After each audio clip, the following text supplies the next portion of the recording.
Sang-Mei Park hugged her clipboard close to her chest as she walked through the empty halls of the Hana Cultural Village.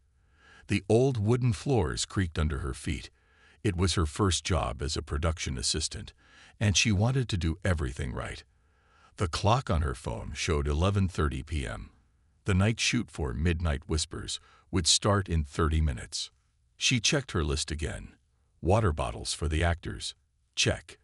Extra batteries for the wireless microphones. Check. Schedule printouts for everyone. Check. But something felt off about the old building. The air felt heavy, like someone was watching her. Sang-Mei, where are those schedule sheets? Director Min-Su's voice echoed through the hall. She quickly turned around, her short black hair swinging with the motion. Right here, Director. She hurried toward the main filming area, where the crew was setting up lights and cameras. The old building's main hall had been transformed into a 1940s theater stage. Fake gas lamps lined the walls, and red velvet curtains hung from ceiling to floor. Han Bin, their male lead actor, was already in his period costume, practicing his lines in a corner. He looked up and gave Sang-Mei a friendly wave. She handed him his schedule with a polite bow. "The lights aren't working right," one of the technicians shouted from above. Sang-Mei looked up at the modern lighting rig they had installed. The lights flickered, even though they were brand new. "Check all the connections again," Director Min-Su ordered, rubbing his temples. "We can't have technical issues on our first night." Sang-Mei walked around, handing out schedules to the rest of the crew. When she reached Yun-Hee, the female lead, she found the actress staring at her reflection in a large standing mirror they would use in the scene. "Something weird about this mirror," Yun-Hee said softly. "My reflection. It seems delayed." Sang-Mei looked at the mirror but saw nothing strange. "Maybe it's just the lighting," she suggested. "Maybe." Yun-Hee didn't sound convinced. The cameras were finally ready, and everyone took their positions. Sang-Mei stood behind the monitors with the director. Through the screen, she watched Han Bin and Yun-Hee act out their scene. It was a simple one. They would meet for the first time on the old theater stage. That's when Sang-Mei noticed something odd on the monitor. In the background, behind the actors, a figure in a white hanbok seemed to move across the stage. But when she looked up at the actual set, there was no one there. "Director, did you see that?" she whispered. "See what?" On the monitor, there was. She pointed at the screen, but the figure was gone. "Focus, Sang-Mei. We need to get this shot before midnight," the director said firmly. They did 5 more takes. Each time, Sang-Mei thought she saw something in the background of the monitor. A shadow, a movement, a flash of white fabric. But whenever she looked at the actual set, everything was normal. During the 6th take, all the lights suddenly went out. Several people screamed in surprise. Sang-Mei fumbled for her phone's flashlight. "Nobody move." Director Min-Su shouted. "Tech team, what's happening?" Before anyone could answer, the lights came back on by themselves. But they were different now. Softer, yellower, like real gas lamps instead of modern lights. "How did you do that?" the director asked the lighting team. "We didn't," the chief technician replied, looking confused. "The power is still off on our board." Sang-Mei looked at the monitor again. For a split second, she saw something impossible. The empty seats behind the actors were filled with people in 1940s clothes, all staring at the stage. She blinked, and they were gone. Han Bin walked over to her, his face pale. Did anyone else feel that? When the lights changed, it felt like we were really back in the 1940s. Sang-Mei nodded slowly. She couldn't explain it, but she knew this wasn't just a technical problem. Something or someone was trying to tell them something. The director called for a short break. As crew members hurried around trying to figure out what had happened with the lights, Sang-Mei stayed by the monitor. She rewound the footage, looking for the strange things she had seen. But the recording showed only Han Bin and Yun-Hee acting their scene. Whatever she had witnessed wasn't being captured by the cameras, or at least, It wasn't showing up in the playback. This was only their first night of filming, and already Sang-Mei could tell this drama was going to be very different from anything she had expected. The next evening, Sang-Mei arrived at the Hanok Cultural Village early. She wanted to check all the equipment after last night's strange events. As she walked through the quiet building, her footsteps echoed in the empty halls. "You shouldn't be here alone," a gentle voice said behind her. Sang-Mei jumped and turned around. An old man stood there, wearing simple work clothes and holding a broom. His face was kind, with deep wrinkles around his eyes. "I'm sorry, I didn't mean to scare you," he said with a smile. "I'm Do-hyun, the caretaker. I've worked here for 40 years. I'm Sang-Mei, the new production assistant." She bowed politely.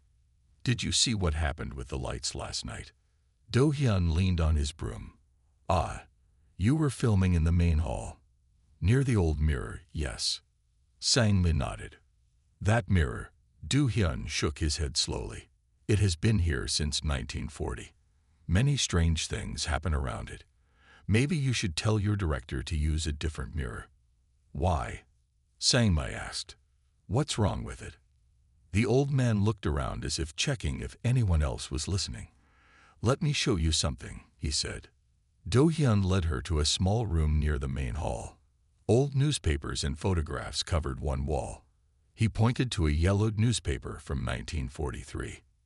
"See this," he said. This was the last show performed here before the theater closed. The lead actress, Mija, disappeared during the final scene. They never found her. Sang-Mei looked at the black and white photograph in the newspaper. A beautiful young woman in a white hanbok stood on stage, in front of a familiar mirror. "That's the same mirror we're using," she whispered. "Yes," Do-hyun nodded. Mija was playing the role of a ghost who lived in the mirror. During the last performance, witnesses said she walked toward her reflection, and then she was gone. A cold breeze moved through the room, making the old papers flutter. Sang-Mei wrapped her arms around herself. "You should tell your director to be careful," Do-hyun said. "Some scenes shouldn't be filmed here." Especially. The sound of doors opening and voices interrupted him. The crew was arriving for tonight's shoot. "I have to go," Sang-Mei said quickly. "Thank you for telling me this." She hurried to the main hall, where Director Min-soo was already giving instructions to the crew. Tonight's scene would involve Yun-hee's character looking into the mirror and seeing a ghost. "Director," Sang-Mei said nervously, "maybe we should use a different mirror." "Why?" he asked, not really paying attention. "Well, I just talked to the caretaker, Do-hyun," he said. "The caretaker?" Director Min-soo looked confused. "We don't have access to the caretaker today. The building management told me he's on vacation this week." Sang-Mei felt her stomach drop. "But I just talked to him. He was right here." She ran back to the small room with the newspapers, but it was locked. Through the window, she could see it was full of boxes and cleaning supplies. The photographs and newspapers were gone. When she returned to the main hall, Yun-hee was getting ready for her scene. The actress stood in front of the mirror, practicing her lines. "Is everything okay?" Han Bin asked Sang-Mei. "You look like you've seen a ghost." Before she could answer, all the lights went out again. But this time, when they came back on, they were different. The whole hall looked like it did in the 1940s photograph. The mirror seemed to glow with a soft light. Yun-hee screamed. In the mirror, instead of her reflection, there was a woman in a white hanbok, smiling sadly. "That's her," Sang-Mei whispered. "That's Mija." The cameras were rolling, capturing everything. But when they checked the footage later, they saw only Yun-hee, acting her scene perfectly. Whatever had appeared in the mirror wasn't showing up in the recording. As the crew packed up for the night, Sang-Mei heard a soft, sweeping sound. Down the dark hallway, she caught a glimpse of an old man with a broom, who nodded at her once and then vanished into the shadows. Late that night, after everyone else had gone home, Sang-Mei sat with Jin-ho in the editing room. The editor had called her urgently, saying she needed to see something in the footage. "Watch this part carefully," Jin-ho said, clicking the mouse to play the video. On his computer screen, they watched Yun-hee's mirror scene again. The room was cold despite the summer heat outside. Sang-mei pulled her jacket tighter around her shoulders. "I don't see anything strange," she said, leaning closer to the screen. "Wait for it." Jin-ho moved the video forward frame by frame. "There. Did you see that?" In one frame, a shadow moved behind Yun-hee. It looked like a woman in old-fashioned clothes. The next frame showed something even stranger. All the modern lighting equipment was gone, replaced by old gas lamps. "That's impossible," Sang-mei whispered. "We never removed the modern lights." Jin-ho nodded. "It gets weirder." He played another clip from a different camera angle. This time, they could see people sitting in the empty seats, ghostly figures dressed in 1940s clothing, watching the stage. "But when we were filming, those seats were empty," Sang-mei said. Her hands were shaking. Suddenly, the computer screen went black. Jin-ho clicked the mouse several times. But nothing happened. "Not again," he groaned. "This is the third time tonight. The computers keep crashing whenever I try to review these scenes." The screen came back to life, but now it showed different footage, something they hadn't filmed. On the screen was a young woman in a white hanbok, standing in front of the mirror. The video quality looked old, like it was from the 1940s. "That's Mija," Sang-mei gasped. "But how?" The footage showed Mija walking toward the mirror, just like in the story Do-hyun had told her. She reached out to touch her reflection, and then the screen went black again. "Who's Mija?" Jin-ho asked, trying to restart the computer. Sang-mei told him about her meeting with Do-hyun and the newspaper story. As she spoke, the temperature in the room dropped even more. Their breath came out in white puffs, like on a cold winter day. "We should show this to the director," Jin-ho said, rubbing his arms to stay warm. "We tried that before, remember? Whenever we show the footage to anyone else, it looks normal." The computer finally restarted. Jin-ho opened the video files again, but now they couldn't find the strange scenes. The footage showed only what they had actually filmed. No shadows, no ghostly audience, no Mija. "I don't understand," Jin-ho said. "I saved those clips." "I know I did." A soft sound made them both turn around. In the corner of the editing room stood an old mirror, one that Sang-mei was sure hadn't been there before. Its surface rippled like water. And for a moment, they saw Mija's face in it. "Hello," called a security guard's voice from outside. "Is anyone still here?" When they looked back at the mirror, it was gone. Just an empty wall remained. "We should go home," Jin-ho said quietly. "It's late." As they packed up their things, Sang-mei noticed something on Jin-ho's desk, an old photograph that hadn't been there before. It showed the theater in 1943, on the night Mija disappeared. In the photo, the audience was full of people watching the stage. But when Sang-mei looked closer, she realized something terrifying. Some of the faces in the audience were familiar. They looked exactly like their current film crew. "Jin-ho," she said, her voice shaking. "I don't think we're just making a drama anymore. I think we're part of something bigger." "What do you mean?" "Look at this photo. That's director Min-soo in the audience. And there's Yun-hee. And you. And me. But this picture was taken 80 years ago." When they looked at the photo again, it had changed. Now it showed only unfamiliar faces from the 1940s, but they both knew what they had seen. As they left the building, Sang-mei heard distant music playing, the kind that might have been played in a theater in 1943. But when she stopped to listen, there was only silence. The next day, the whole crew gathered for the most important scene of the drama. Yun-hee would have to act out a complex sequence in front of the old mirror. Everyone felt nervous, though no one wanted to say why. "Places everyone." Director Min-soo called out. The crew moved quickly, setting up the lights and cameras. Sang-mei stood near the monitor, holding her clipboard tightly. Yun-hee walked onto the set in her costume, a beautiful white hanbok that looked just like the one Mija wore in the old photograph. The actress took her position in front of the mirror. "Ready?" the director asked. "And action." Yunhee began her scene. She had to look into the mirror and pretend to see a ghost. But halfway through her lines, she stopped suddenly. Her face went white. "Cut." Director Min-soo shouted. "Yunhee, what's wrong?" The actress didn't move.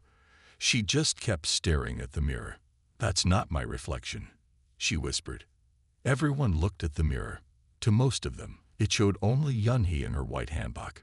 But Sangma saw what Yunhee meant. The reflection was moving differently, like it had its own mind.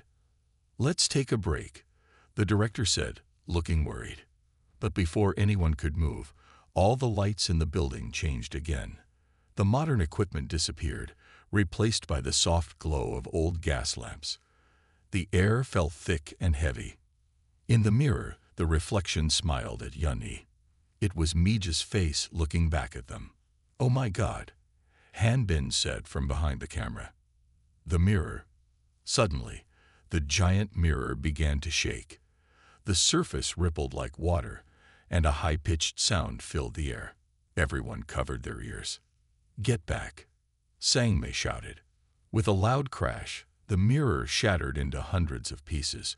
But instead of falling to the floor, the pieces hung in the air for a moment, spinning slowly.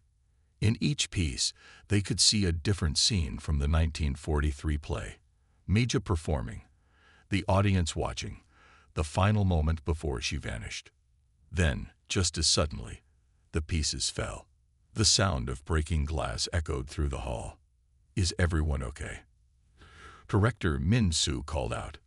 People nodded, still shocked. Yunhee hadn't moved from her spot. She stared at the empty frame where the mirror had been. "She was trying to tell me something," she said quietly. "Who?" Hanbin asked, helping her step away from the broken glass. "Mija. She showed me her last performance. She wants us to tell her story the right way." Sangmei walked closer to the broken mirror. Among the pieces, she found something strange, an old script. The pages were yellow with age, but the words were clear. It was Mija's original play from 1943. "Look at this," she said, showing it to the director. "The story we're filming. It's different from what really happened." Director Min-soo read through the old script quickly. His hands were shaking. "This is better than our version," he said finally. It's the story that was always meant to be told." As they talked, the crew began cleaning up the broken glass. But every time they thought they had found all the pieces, they would find more. Each piece showed a different reflection. Some from the past, some from the present, some from what looked like the future. "We can't finish the drama without the mirror," one of the crew members said. "It's needed for the ending scene."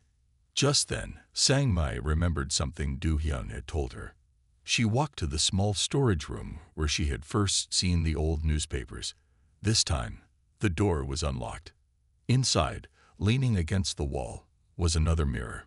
It looked exactly like the one that had just shattered, but somehow older, more real. "I think," Sangmei said, touching its frame carefully, "this is the actual mirror from 1943. The one that broke was just a copy." When they brought the new mirror to the set, everyone felt it. A change in the air, like the building itself was holding its breath. This mirror didn't just look old. It felt like a door to the past. Yunhee stood in front of it again, but this time she wasn't afraid.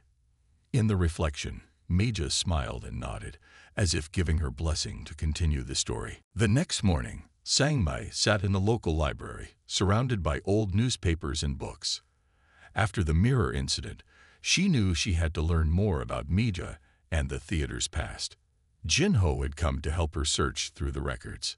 "Look at this," Jin-ho said, pointing to a yellowed newspaper from 1943. The headline read, "Rising Star Set to Perform Final Show."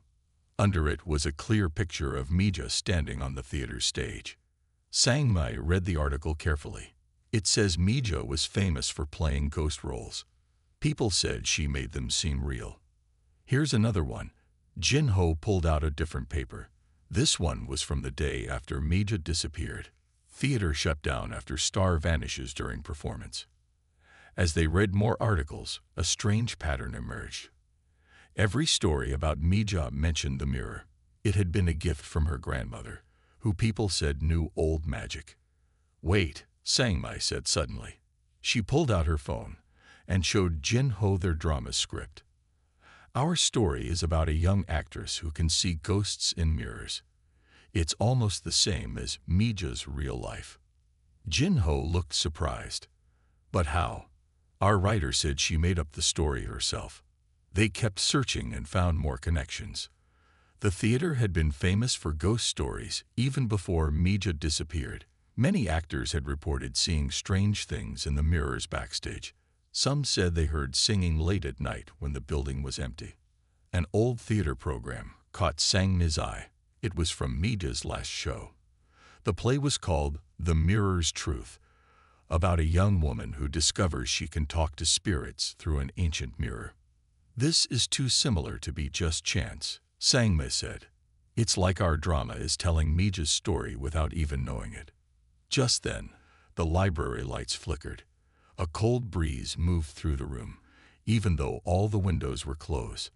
On the table, pages turned by themselves until they stopped at a small article from 1942. The story told about Mija's grandmother, who had given her the mirror. She had warned Mija to be careful with it. The mirror, she said, could open doors between the world of the living and the dead. The old woman said something else too, a voice said behind them. They turned to see Do-hyun standing there, looking at the papers. She said the mirror would only work when the right story was told. "But you're not," Sang-mi started to say. But Do-hyun was already gone.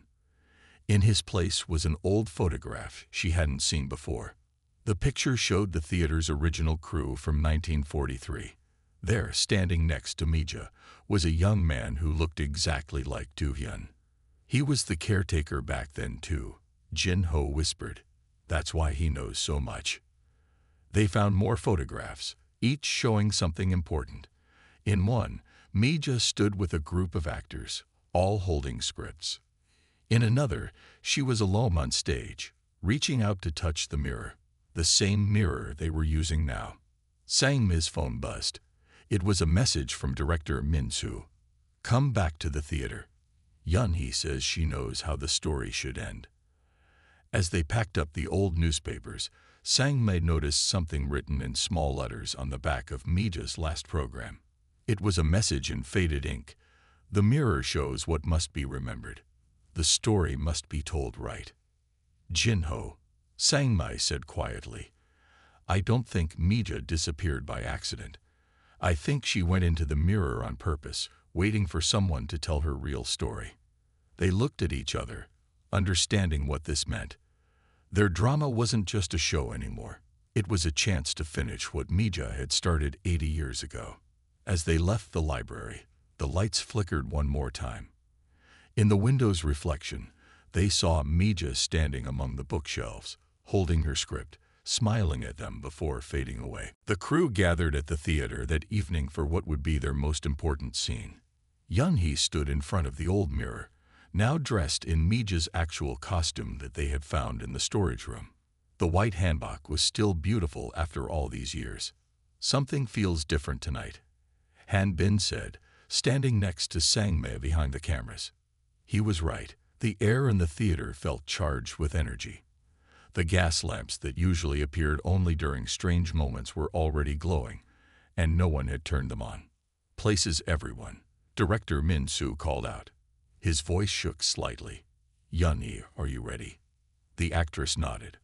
But when she looked at Sang-mi, her eyes seemed different, deeper, older somehow. "Action," the director called. What happened next amazed everyone. Yun-hee began to move differently, her steps light and graceful in a way they had never seen before. Her voice changed too. It had a soft musical quality that reminded Sang-mi of the old recordings they had found of Mija. "The cameras are doing something weird," Jin-ho said from behind the monitors. On the screens, they could see impossible things. The camera that was pointing at the stage showed the theater full of people in 1940s clothes. Another camera, filming from the side, captured scenes that they weren't even performing. "Keep rolling," Director Min-soo shouted. "Don't stop for anything." Yun-hee approached the mirror, speaking lines that weren't in their script but felt exactly right. She talked about a woman who loved theater so much that she became part of it forever. As she spoke, her reflection in the mirror began to change, showing both her and Meija at the same time. The lights flickered, and suddenly there were two sets of everything. The modern film equipment and the old theater lights, their current crew, and the ghostly figures of the 1943 theater group, all sharing the same space. "This is impossible," Hanbin whispered. But he didn't look scared. Like everyone else, he seemed amazed. Sang-me saw Do-hyun standing in the shadows, but now he looked young, just like in the old photograph. He smiled at her and pointed to the stage. Yun-hee had reached the mirror. She lifted her hand, and Meija's reflection did the same. When their hands met at the glass, a soft light filled the entire theater. In that moment, it seemed like past and present became one. "She's remembering everything." Do-hyun's voice echoed through the hall. "The mirror is showing her the truth." On the monitors, Jin-ho could see scenes they hadn't filmed. Meija's first performance, her grandmother giving her the mirror, the night she disappeared. But now they could see what really happened. Meija hadn't vanished by accident. She had chosen to become part of the theater's story, waiting for the right time to share it. The cameras kept rolling as Yun-hee performed the scene that should have ended Meija's last play. Her movements were perfect, as if she had practiced them for years. The ghostly audience in the theater seats watched in silent awe. When the scene ended, everything slowly returned to normal. The gas lamps faded, leaving only their modern lights. The ghostly audience disappeared, but something had changed. Everyone could feel it. That was, Director Min-soo couldn't find the words. "I've never seen anything like it." Jin-ho checked the footage with shaking hands. "It's all here," he said in amazement. "Everything we saw, the audience, the old theater, all of it. The cameras caught everything this time." Yun-hee walked off the stage, looking tired but happy. "I remember it all now," she said softly. "Not just my lines. I remember being there. The mirror showed me everything." Sang-me looked at the mirror one last time. For a moment, she saw Meija's face smiling back at her. The ghost actress nodded once, as if to say thank you, before fading away. That night, they had captured something more than just a scene for their drama. They had captured a piece of history that had been waiting 80 years to be told right. The next evening was their last night of filming at the old theater. Everyone arrived early, feeling both excited and sad that their time in this magical place was ending. The old mirror stood on the stage, its surface glowing softly in the dim light. "Tonight we filmed the ending," Director Min-soo told the crew. His voice was different now, more gentle, as if he finally understood what they were really doing. Sang-me walked around the theater, checking everything one last time. The gas lamps appeared on their own again, but no one seemed scared anymore. It felt right, like the building was helping them finish the story. "Look what I found," Jin-ho called from the editing room. He held up an old film reel. It's footage from Meija's last performance. They gathered around as Jin-ho played the scratchy black and white film. On screen, they saw Meija performing the same scene they had just filmed with Yun-hee. The movements were exactly the same. "How did Yun-hee know those moves?" one of the crew members asked. "We never saw this film before." "The mirror showed her," Sang-me said simply. Everyone nodded, understanding now that some things couldn't be explained. As they prepared for the final scene, strange things began to happen. The modern cameras started picking up sounds from 1943, soft music, audience whispers, the rustle of old curtains. But nobody felt afraid. Yun-hee walked onto the stage in Meija's white hanbok.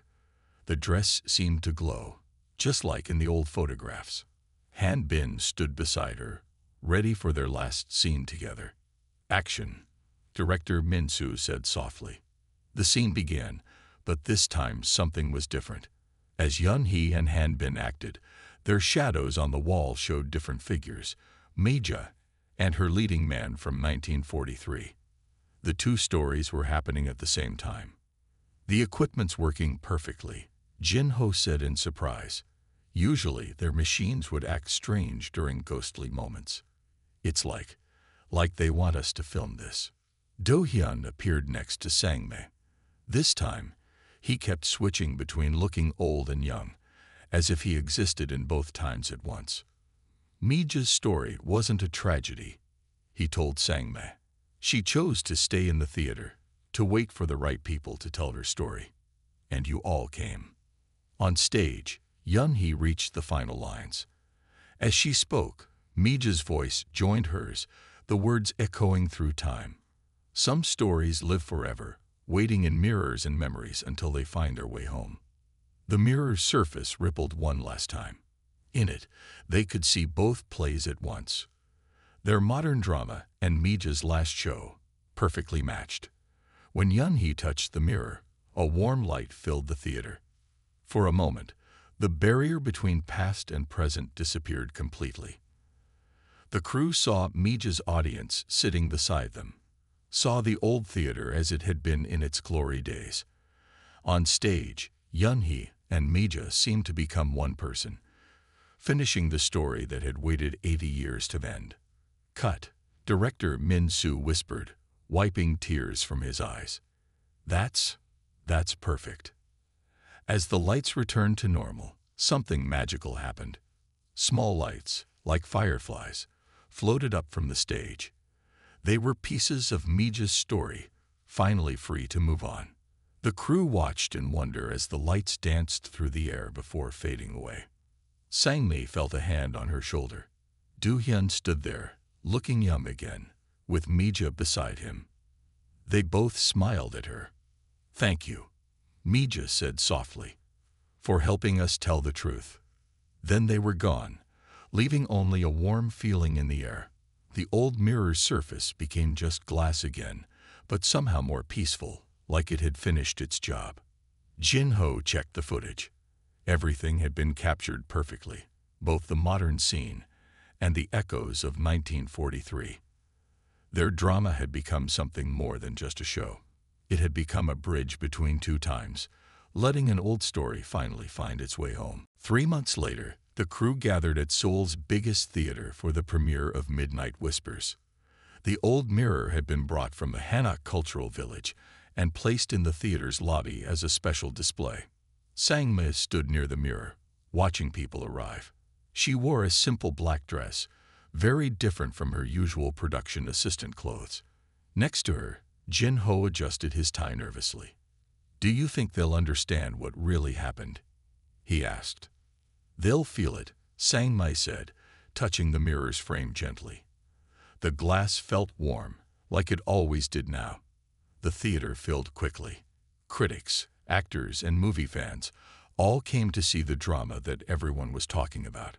Strange rumors had spread during filming, making people very curious. Yun Hee arrived wearing a modern version of the white hanbok.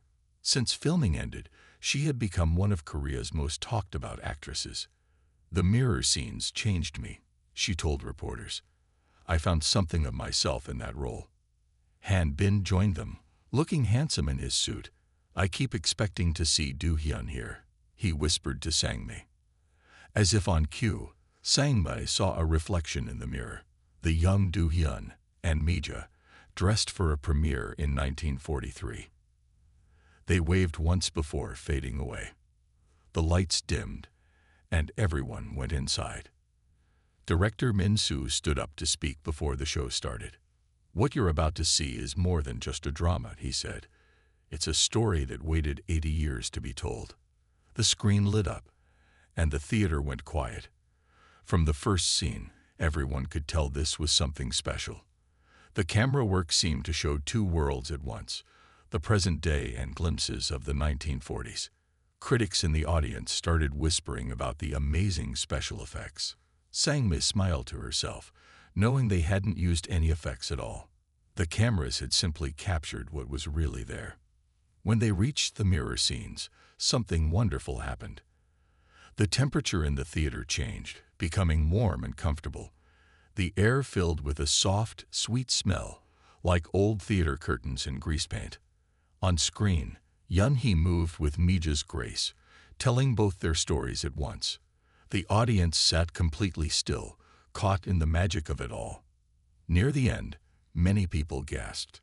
In the background of a scene, they could clearly see figures from the 1940s watching the modern actors. Some audience members took out their phones to take pictures of the screen.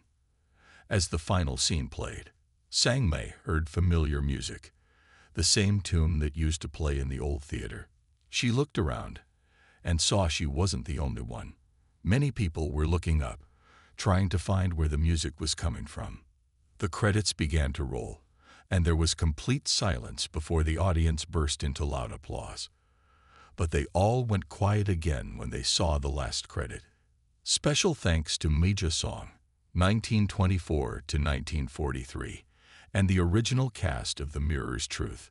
May their story live forever. After the showing, critics crowded around director Min-soo, asking how they had created such realistic historical scenes. He just smiled and said, "We had help from the original cast." The drama won many awards that year. Film students studied its unique style, trying to figure out how they had captured the ghost scenes so perfectly. But they never could copy it. The old mirror stayed in the modern theater's lobby.